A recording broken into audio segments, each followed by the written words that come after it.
I never thought my own sister would try to harm my son. But here I was, sitting in the emergency room, watching my 8-year-old Oliver fight for breath while the doctors worked frantically around him. My name is Emma Collins, and 24 hours ago, my sister Lisa did the unthinkable. Oliver had always been the center of attention in our family, but not by choice. Born with severe asthma, his condition required constant monitoring, regular medication, and an inhaler that needed to be with him at all times. My parents, despite having 2 other grandchildren, focused much of their concern on Oliver's health. This attention drove Lisa crazy.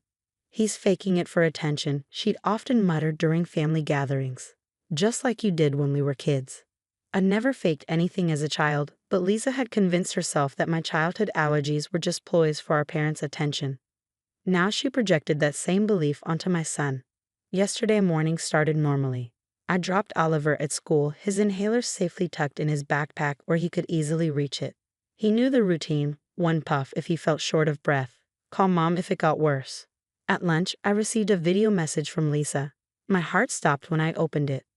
The video showed her in Oliver's room, holding his inhaler. "Time for a little reality check," she whispered to the camera. "Let's see how bad his asthma really is." She pulled out an identical but empty inhaler and switched them, tucking the real one into her purse. I immediately called the school, but Lisa had sent the video during her lunch break. She knew I'd be in meetings all morning. By the time I saw it, 3 hours had passed. The school secretary answered, her voice tense. "Mrs. Collins, we've been trying to reach you. Oliver's had an asthma attack. The inhaler wasn't working, and he's been taken to Memorial Hospital." The world spun around me as I grabbed my keys and ran to my car. During the drive, my phone kept buzzing with messages from Lisa. "He's fine. Stop being dramatic. This will teach him to stop exaggerating. Maybe now he'll learn not to rely on that inhaler so much." When I reached the hospital, my parents were already there. Mom rushed to hug me, her face streaked with tears. "The doctor said his oxygen levels were dangerously low," she explained. If his teacher hadn't recognized the severity of the attack so quickly, I pulled out my phone and showed them Lisa's video. The color drained from my father's face, but my mother immediately started making excuses. "She didn't mean any harm," Mom insisted. "You know how Lisa gets about attention. She probably thought she was helping." "Helping?" I exploded. "She deliberately took away his medication. She recorded herself doing it." "Lower your voice," my father warned. "Lisa's always been competitive about attention, but she wouldn't really hurt Oliver." The doctor interrupted our discussion, his expression grave. "Mrs. Collins, we need to talk about what happened. The inhaler your son was using was empty, completely empty. Not just used up, but deliberately cleared out. In a severe asthmatic like Oliver, this could have been fatal." I showed him Lisa's video. His face hardened as he watched. "I'm obligated to report this," he said. "Deliberately withholding life-saving medication from a child is abuse. The police will need to be involved." My parents protested immediately. "It was just a misunderstanding," Mom pleaded. "A family matter. We can handle this ourselves." But as I watched Oliver lying in the hospital bed, his small chest rising and falling with the help of oxygen, I knew this was more than a family matter. This was attempted harm against my child. My phone buzzed again. Another message from Lisa. "See? He's fine. Stop being so overprotective. Maybe now everyone will see he's been exaggerating all along." I handed my phone to the doctor, who immediately called hospital security. What he'd seen in Oliver's test results would change everything. But Lisa didn't know that yet. The pediatric ICU was quiet except for the steady beeping of Oliver's heart monitor when Detective Martinez arrived. She reviewed Lisa's video, her expression darkening with each passing second. "Mrs. Collins," she said, closing her notebook. "The hospital lab found traces of a foreign substance in your son's airways. Something that was deliberately introduced into the empty inhaler. This is no longer just about withholding medication." My parents, who had been hovering nearby, froze. "What substance?" my father asked, his voice shaking. The detective consulted her notes. Traces of powdered cleaning agent. Not enough to be immediately fatal, but combined with an asthma attack. She let the sentence hang in the air. My mother collapsed into a chair, her excuses finally failing her. This wasn't just Lisa being competitive or jealous. This was calculated harm. "We found this in the school security footage," Detective Martinez continued, holding up her tablet. The video showed Lisa entering Oliver's classroom during lunch break, while the kids were in the cafeteria.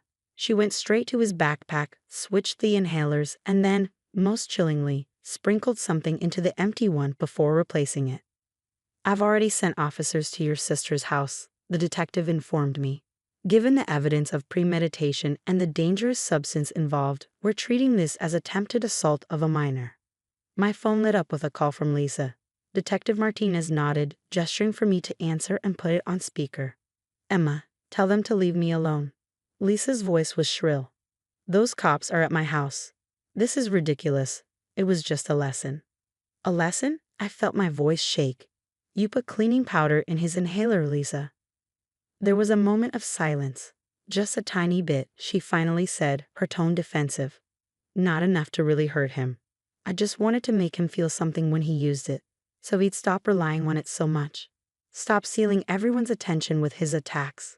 Detective Martinez had heard enough. She took down Lisa's admission and ended the call. The next few hours were a blur of police statements and medical tests. Oliver's doctor explained that the powder residue had irritated his airways, making his asthma attack significantly worse. If his teacher hadn't recognized the severity of his symptoms and called an ambulance immediately, the outcome could have been tragic. My parents tried one last time to intervene. "Please, Emma," my mother begged. "Don't press charges. She's your sister. We can get her help. Make her understand." "Make her understand what, Mom?" I exploded. "That she nearly killed her nephew. That she's been planning this, calculating how to hurt an 8-year-old child because she's jealous of the attention his medical condition requires." "Your mother's right," my father added weakly. "This will tear the family apart." I looked at Oliver, peaceful now with proper medication, and felt a surge of protective rage. "No, Dad. Lisa tore this family apart the moment she decided to hurt my son." Later that evening, while my parents were in the cafeteria, Oliver woke up. His first words broke my heart. "Mommy, why did Aunt Lisa want to hurt me?" I held his small hand, fighting back tears. "Sometimes grown-ups do very wrong things because they have problems of their own, but I promise you she'll never hurt you again." "The inhaler felt funny," he whispered. "It made my chest burn. I was scared to tell anyone because Aunt Lisa said I was just pretending." A nurse passing by stopped to check his vitals, her face softening at his words. She showed him the new inhaler the hospital had provided. "This one works perfectly," she assured him. "And you're very brave for telling us how you felt." As Oliver drifted back to sleep, my phone buzzed with a text from Detective Martinez. Lisa had been arrested, and a search of her phone revealed weeks of research on how to tamper with asthma medications. This wasn't a sudden impulse, she had planned it carefully. The family's response was divided. My mother's sister called, horrified by Lisa's actions and offering her full support. But my parents still wavered, torn between their daughters, unable to fully acknowledge the severity of what Lisa had done. "She needs help," my mother insisted, "not punishment." I looked at her steadily. "She needs both. And Oliver needs to know that his family will protect him, not make excuses for someone who tried to hurt him." The weight of my words seemed to finally reach them. My father sank into a chair, suddenly looking old and tired. "Where did we go wrong?" he whispered. But I knew this wasn't about their parenting. This was about Lisa's choices, her deliberate decisions, her calculated plan to harm a child to satisfy her own twisted need for attention. As night fell over the hospital, I watched Oliver sleep, knowing that tomorrow would bring more challenges. The family would never be the same, but maybe that wasn't entirely a bad thing. 3 months later, I sat in the courtroom, watching Lisa plead guilty to attempted assault of a minor and tampering with medical equipment. Her lawyer had advised her to take a plea deal after the prosecution presented overwhelming evidence of premeditation. The judge leaned forward, his expression stern. "Ms. Collins, your actions show a disturbing pattern of calculated malice toward a child, your own nephew. The court has reviewed your phone records, showing extensive research into how to cause an asthma attack and tamper with medication. This was no impulsive act." Lisa stood there, wearing a black pantsuit that seemed too big for her now. 3 months in jail awaiting trial had stripped away her usual confidence. "Would you like to address the court before sentencing?" the judge asked. Lisa's voice trembled. I never meant for Oliver to end up in the hospital. I just wanted him to stop being the center of attention, to prove he was exaggerating." The judge cut her off. "You researched how to trigger an asthma attack in a child." You contaminated medical equipment with harmful substances. Your intent is clear in your own recorded words and actions. The sentence came down: 5 years in prison, followed by 5 years of probation. She was barred from any contact with Oliver or any other minors and required to undergo extensive psychiatric evaluation and treatment. My parents sat behind me, finally united in their understanding of Lisa's actions after seeing all the evidence. The series of text messages she'd sent to her friends, joking about teaching Oliver a lesson he'd never forget, had finally shattered their illusions. After the sentencing, my mother approached me, her eyes red. "Emma, I owe you and Oliver an apology. We should have seen the signs, the way she talked about him, her obsession with proving his asthma wasn't real. There were so many signs," my father added, his voice heavy with regret. The time she threw away his backup inhaler, claiming he had too many. When she told everyone at Christmas that he was just copying other kids with asthma he'd seen on TV. I hugged them both, feeling the weight of our family's transformation. "We can't change the past," I said, "but we can protect Oliver's future." That evening, I took Oliver to his first therapy session. The trauma of his aunt's betrayal had left invisible scars that needed healing. His therapist, Dr. Sarah Chen, specialized in helping children process family-related trauma. "Oliver," she said gently, "can you tell me how you feel about what happened?" He clutched his new inhaler, he never let it out of his sight now, and spoke softly. "I thought I was being bad by needing it. Aunt Lisa said only attention seekers needed medicine all the time." Dr. Chen helped him understand that needing medication wasn't wrong, that his aunt's actions reflected her problems, not his worth. Slowly, session by session, Oliver began to rebuild his sense of security. Our family changed too. My parents became advocates for medical abuse awareness, sharing our story at support groups. They learned to recognize the signs they'd missed, hoping to help other families avoid similar tragedies. 6 months after the sentencing, I received a letter from Lisa's psychiatrist in prison. Lisa had been diagnosed with a severe personality disorder, characterized by pathological jealousy and an inability to empathize with others' medical needs. The doctor explained that while this helped explain her actions, it didn't excuse them. Oliver's recovery brought unexpected bright spots.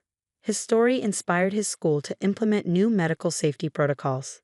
His teacher, who had saved his life by acting quickly, became a certified asthma first aid instructor.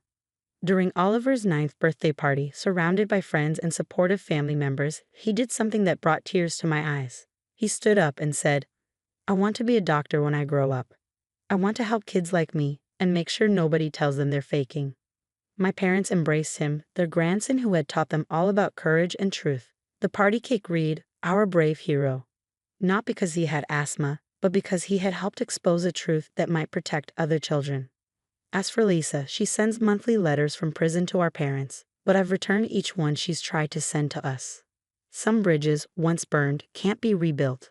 Some trust, once broken, must stay broken for safety's sake. Oliver still asks about her sometimes, but not with fear anymore.